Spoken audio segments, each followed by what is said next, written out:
But so how would you say that it's evolved? That you were starting to speak to that in terms Yeah. of like, strategizing. Yeah, I think it initially started, like I said, with just putting my feelings, like, like I look at Twitter like a diary. So it's like, dear diary, this is what Okay. I'm feeling for today,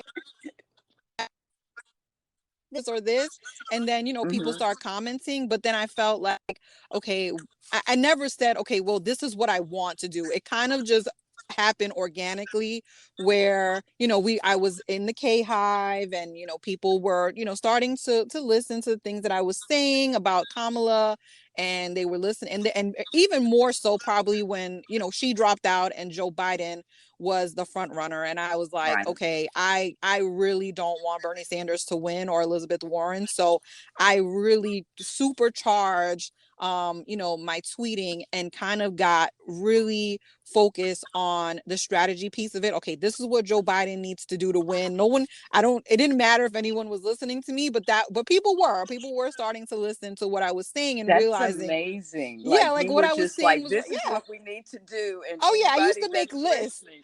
Yeah, I used to make lists. I used to have like bullet points of things that I felt like Joe Biden should do in order to win, or whatever strategy. And then it would come true. He would do it, and then it would come true. And then people were like, "Oh, Sif, you said that." So Uh-huh. it kind of like evolved from there. And then, then it was then it was, once we knew he won the primary, then it was like, okay, how do we get Kamala Harris to be VP? Right? Not that Joe Biden Hmm. listens to any of us on social media, but we know people watch.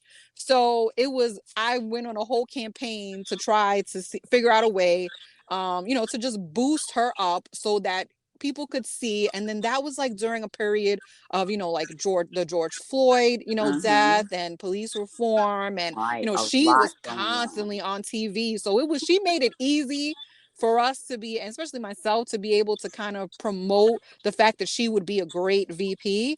And then Hmm. that happened, right? So Hmm. it was almost like people, I would say, I'm not prescient in any kind of way, but sometimes I can be, just kind of like fortune telling to see kind of, what I think is the best thing, going forward. Is it, Right. Well, like so kind of critical thinking skills, exactly. and a type of instinctiveness. Exactly. Yeah, it's logic. It's mostly logic, like using logic to figure out who is the best person in a specific race, or how do we defeat person, or how do we, win elections. Like, these are kind of things that I was thinking about. And like I said, it was just, taking my time and writing tweets. And then once all those things happened and Biden won the election, it was like, okay, what do we do? What do we do next? Like, we've been fighting for 2 years. Now Right. what? Right. And We got the so, prize. Now yeah, what? exactly. So then it kind of went to, okay, well, where are we at now? Then there was like I think the next step was, me and my crew of people that I roll with. You're one of them sometimes, Yes. we kind of thought, what are we gonna do next? But then there was like a special election for Melanie Stansbury in, I think it's is it New Mexico? Yeah, New Mexico, where that was Deb Haaland's seat, and she had left to go work in the Biden administration. Right. And we were like, Secretary of Interior. exactly. And we were like, okay, how do we get this woman to be elected? So we were like, okay, let's use our voices and, boost her up and talk about her. And what do we do next? Then, so we did that, and then she ended up getting elected. And then the next thing was the I call it the election from the primary from hell, which was Nina Turner against Mm. against Chantel Brown. Trauma.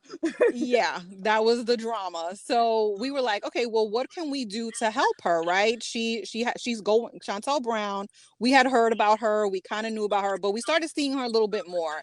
And I said, okay, well, this is my new mission. I'm going to help this woman get elected. And so a group of friends and I, which is peeps, we were always people that, that supported Kamala, and it was about Hmm. 20 of us. And we said, okay, well, let's use our platform and let's start raising some money for Chantel Brown.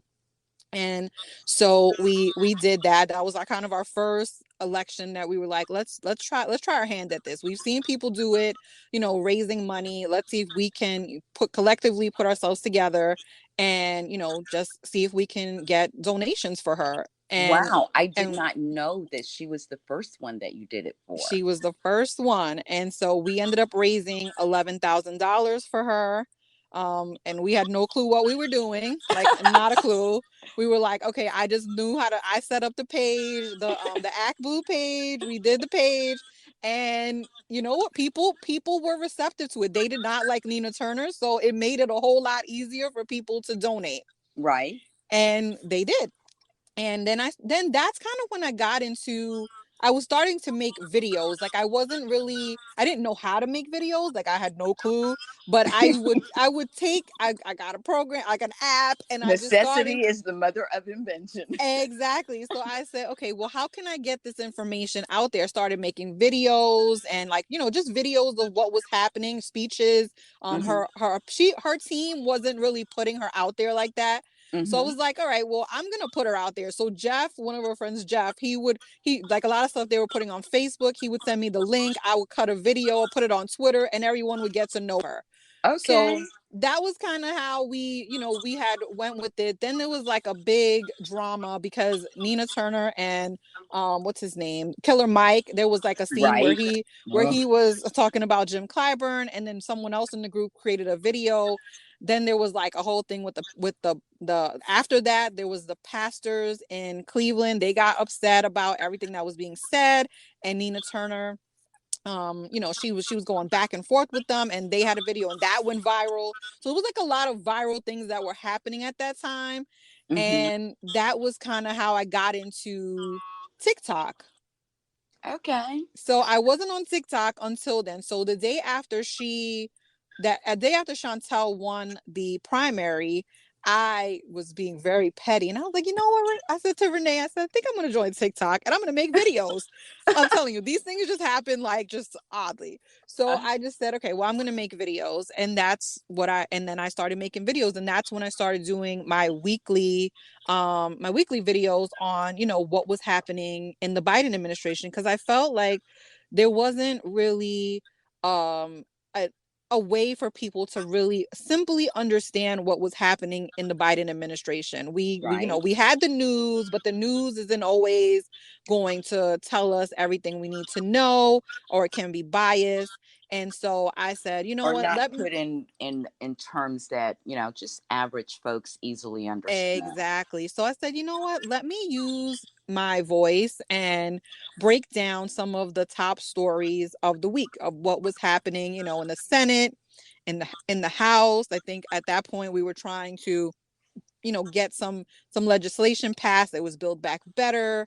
There was a lot that was happening in terms of legislation, because that was Biden's, first year that Mm-hmm. he was in office, and there was lots of arguments that were happening on Capitol Hill. Right. So I would do different segments, and I would do, we were still in COVID, and I would talk about COVID. I would talk about job numbers. I would talk about, whatever was So happening. And bringing, like bringing awareness to the actual exactly. legislation and the work that was being done, bringing that Exactly. to the masses and not leaving it just for the political pundits to talk about. Exactly. And like I said, and it was a 2-minute video of just breaking down, because Twitter only allows 2 minutes and 20 seconds. So it was 2 minutes and 20 seconds of breaking down the news for the week.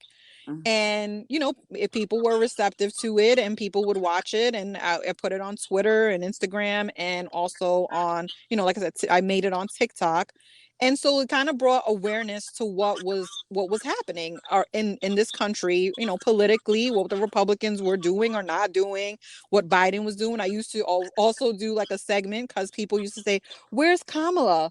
And I would say, and I'm like, she's right there. So I would do also on Fridays sometimes. I did it for maybe like 7 or 8 weeks, and I would just track what she was doing for the week, so that people could see that our VP was actually doing the work, and she was doing it well. And so I did these videos up until March, every single week, from August all the way to March from August 2021 until March 2022. Wow. And like I said, I did end up getting tired because after the new year of 2022 is when I really got supercharged in trying to help Connor Lamb in Mm-hmm. Pennsylvania try to win Working his. some other elections, Yeah, yeah, because yeah. this was a very hot election year It that we was. had, which brings me to something else that I want you to talk about. You are so talented. I can't believe this, and I'm so thankful to be able to like get some of the backstory on some of your work. But you talked about Chantel Brown being the first one that you decided to Mhm. raise money for. But I also know that in this previous hot election season that we had, that you and a team of other folks raised a lot of money for some other folks. You want to tell me a little bit about that? Yeah. Yeah, so as I was saying with Connor Lamb, we got hot and heavy into that election, right? There was, John Fetterman and there was Connor Lamb. And so we ended up, he was our second person, and we Mm-hmm. ended up raising $25,000 for him. Mm-hmm. Unfortunately, he didn't win his primary, which was in May, but all along we were, behind, he was our main focus from that point on. But we were also raising money for, Val Demings, who was running for Senate in Florida. And we were also raising money for Sherry Beasley, who was running for Senate in North Carolina. So our focus was mainly on Senate candidates and trying to get people elected who we thought were, good candidates Right. for those races. Because our goal, which was our hashtag, which was 53 pickup, we wanted to Right. get 53 senators so that we could make Joe Manchin and Kristen Sinema irrelevant. Okay. And I was down with that plan. Yeah. So I mean, and in the end, for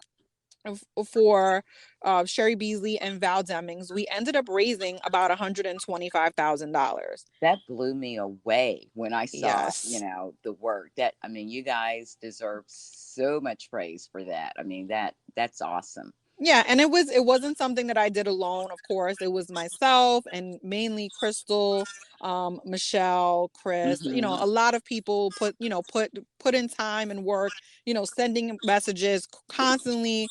Saying, "Hey, we need to meet this goal," and we ended up exceeding our goal because our goal was always to hit 100,000, and Mm-hmm. then we ended up getting to 125,000, which I know. which was great. We didn't expect it. I was surprised that we could even hit 50,000. I mean, you're asking people for their hard-earned money, Mm-hmm. via Twitter. I mean, it's not like Right. we're professionals at this, or we Exactly. or we even knew, like I said, we didn't know what we were doing in Y'all front, weren't but campaign strategists or anything. exactly. It's the power of persuasion, right? If you have a good, Right. and Sherry Beasley and Val Demings, they were running good campaigns. Unfortunately, they were in states where, they just couldn't get elected because people didn't either, vote, or, it's a red state or a purple state. And so it was a tough battle, but I don't think anyone regrets, obviously donating to them, because we need a black woman in the Senate, and they were Right. two really good shots that we had, and it was an investment, right? It was an investment into them, Exactly. and I don't Hmm. regret it at all. Right. And I think it just shows what can be done. Like, that was kind of like those were your first three attempts. So, it is something now you have a little experience with. You know how to do this. You know how obviously to choose and vet candidates. And, that's just part of it. Now, you work to get people out of their seats, so to speak, to get them to the polls, and we're Right. fighting a lot of battles, so which is why you do a lot of the stuff that you do, because part of what the work that I do in advocacy arena and my democracy first talks is to try to get people engaged, and certainly voting, but also out there, amplifying the stories and the information that people like you provide, and just making sure that we get it is to as many people as possible.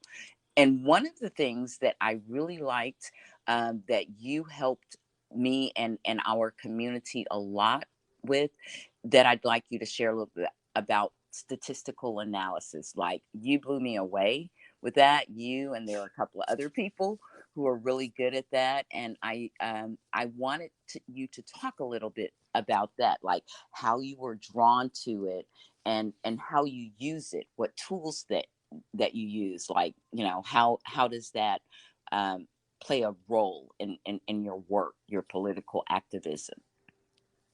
All right. So this one is pretty interesting because if anybody knows me, they know I despise math. Like I cannot stand math. It is not my thing. I cannot stand. I was terrible at math from the time I was young until college. Like I was terrible at it. But the reason I got into political statistics and looking at polls and things like that actually came from the New York mayoral primary.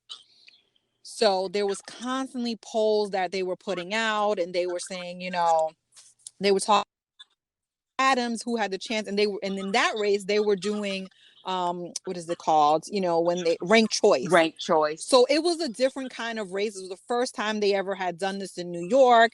And there was a lot of like drama around polling. It was polling correct? Was it not? And obviously everybody knows 2016, polling was not accurate like that. There was a lot of inaccurate polls because people were Right. using national polls versus using statewide polls, Mm-hmm. and that was causing issues. So I took a deep dive into, and I will give Mr. Geechee, aka Greg, props for showing me how to read polls. I didn't know how to read a poll, and he said, "Okay, this is what you do. You go in there because he is Mr. Data, Mr. Math."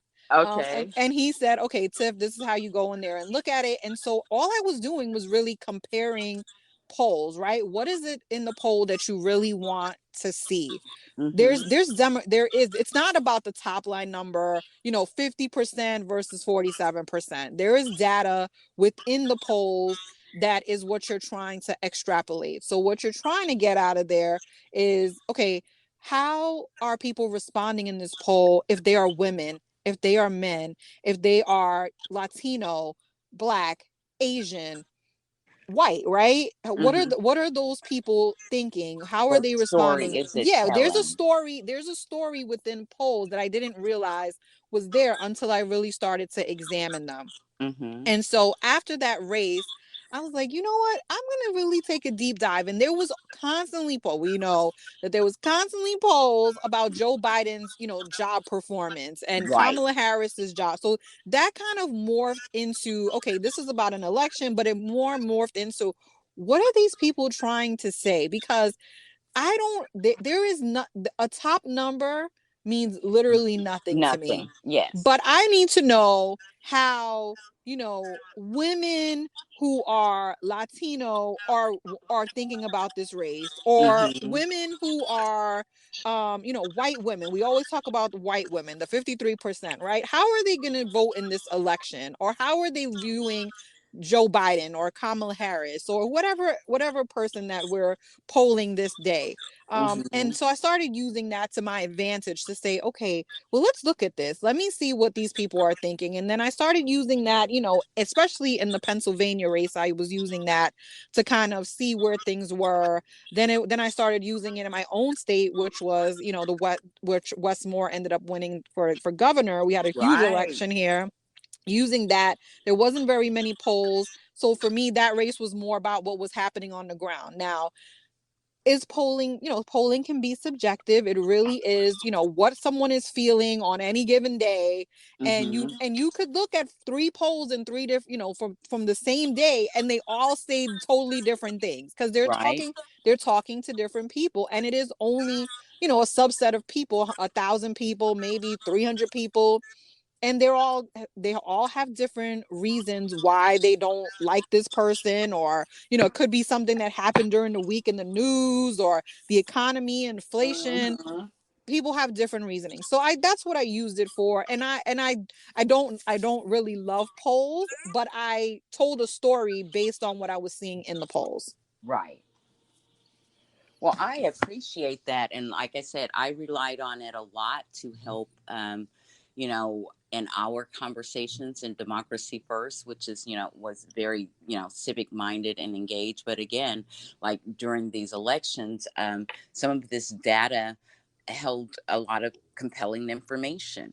And I looked to you and Greg and a few others who were able to translate that to us in a way that we could understand. So it would help us to understand, where we may need to do more work and focus more attention or how to go about that. Yeah, and I think that's the thing that I don't think people understand about polls. It is not really for us. It is really for the campaign, right? You're paying Mm-hmm. money.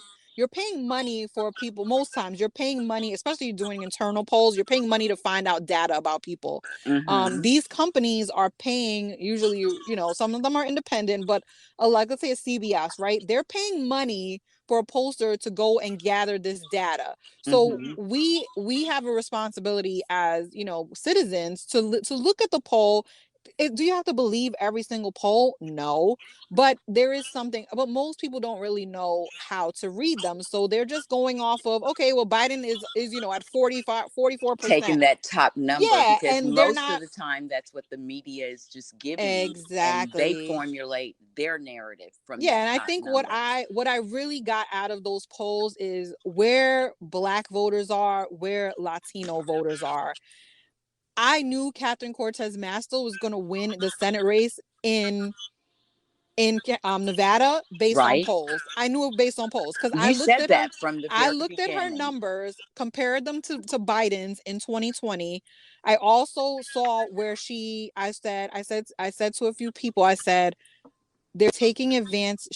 They're not polling enough Black people in Nevada. Mm, And I could see then every poll they only had like a small, like maybe 100 or 200 Latinos, and they weren't talking to Black voters. And I'm comparing that to what she's doing. I'm seeing her at campaign events with a bunch of Black people and a bunch of okay. Latinos, and I'm like, okay, so she's seeing she there her team is seeing the same thing that I'm seeing. Go Uh-huh. get those voters. And so that Okay. really should be doing, in my opinion, is looking at the polls and saying, okay, this is what we need to do. And Mm-hmm. I know behind the scenes, I have seen campaigns, I've talked to campaigns that this is what they're doing. They know the demographics that they need to hit, and they try to get those people to vote so they can target specific areas. Philadelphia, for instance, we knew that there needed to be more work done in Philadelphia, right? Right. I mean, you have to use your logic. Mhm. Politics is mostly about logic, in my Right. opinion, Me and too. I strategy. would agree So with it. Mm-hmm. yeah, that's kind of what it was. Well, thank you so much, and like I said, I so appreciate all of the work that you did in that area, and coming in to share it with us and helping a lot of the people in our community, understand the story behind the polls, that information. So I have a couple of more questions that I'd like to ask you before you go, Okay. and I wanted to know if you feel like the work that you have done, whether that's the fundraising, the videos, the polls, the statistical analysis, and that sort of thing. Do you feel like your work has made a difference? I think so. Yeah, no, I definitely think so. I hear it more so when I'm talking to like candidates and they're so excited about it. Mm-hmm. Like if I see Wes Moore, he's like, "Thank you so much for all you've done. I appreciate it Right. so much." And I'm just like, "Okay." Like Yes, it and that's a stuns good me. gauge. Yeah, and Okay. it stuns me because I have never done it for anything other than, my most of it is for myself to be able to kind of get my message out, to not because I need to get it off of my brain and out of my head. And I'm like, okay, this is what I feel, and so I kind of just go with it. It's instinctual for me. Right. And then, there's other candidates that I've talked to, and they're like, "Thank you so much for all you've done." People thank me all the time for, giving them the data, and they have come to rely and trust me, which I appreciate. I don't expect anyone to trust what I say or take what I say, to believe everything that I say, because some of the stuff that I say is based on my own opinion. And Right. but when it comes to facts, those facts cannot be disputed because there's always receipts Data. and data to prove what I'm saying. And Mm-hmm. so I definitely think it has made a difference. Has it changed hearts and minds? I don't know, but I do know that there are people that come into my messages and say, because you talked about Westmore, it persuaded me to vote for him, Then or you changed the or mind and it the heart. yeah. So in that way, yes, I think people just didn't necessarily know about him. So Hmm. by me using my platform to be able to show who he was, and what he was all about, and going to events, and or even just talking about Kamala Harris, like a lot of people, may have learned things that they normally wouldn't have learned had I not been showing it on social media. So I guess in a way, yes, I think I have made a difference. I don't know that I've, it's not anything astronomical. It's not even something that I plan to do or wanted to do. I've never been paid for it. It's just really something that I'm passionate about.